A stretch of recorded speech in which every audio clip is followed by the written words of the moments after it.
Hello, welcome to week two, the Power Grid Bible study of Psalm 18. This week, we're looking at examples of David's deliverance. So first, take the chance to read Psalm 18, either in your own Bible or online. Pause the video and then come back. Great. For this psalm, the key verses, as we mentioned last week, are verses 31 through 32. For who is God but the Lord? And who is a rock except our God?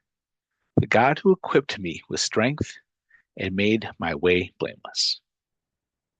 And as a reminder, this was written by King David, not for a specific situation, but rather praise for God's consistent deliverance of David from danger, which there many times happen. And it was probably written towards the end of his life, possibly reflecting on God's faithfulness through his life.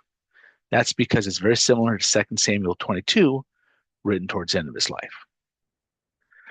Now, first example we'll look at is David being delivered by Goliath in 1 Samuel 17.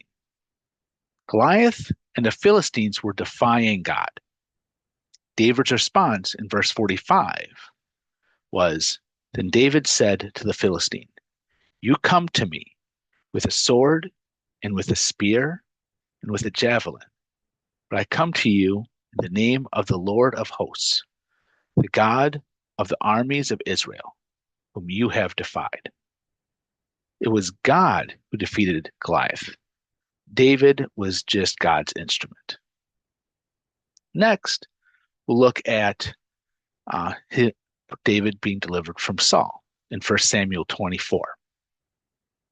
Saul had lost God's appointment as Israel's king due to rejecting God's commands and instructions, as seen in 1 Samuel 15. David was anointed as Israel's king. Saul tried to kill David multiple times. While hiding in a cave, God delivered Saul into David's hand. David could have killed Saul, but chose to be merciful and spare Saul's life. David put his trust in God rather than his own actions.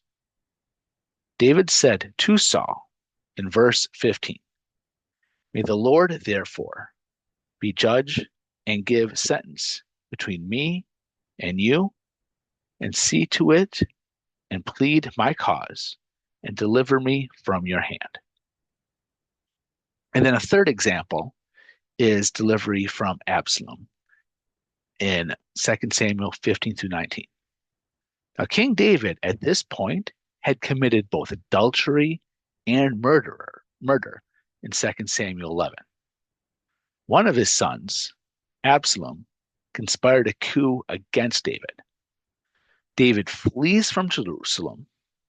While riding a mule, Absalom's head is caught in a tree. David, despite his sin, was delivered by God. Next week, we're going to look at how God's strength helps us. For reference, I utilized the NIV application commentary for Psalms Volume 1, written by Gerald Wilson. Check us out on Facebook, on Instagram, and on YouTube. Thank you very much, and I hope this was a blessing to you.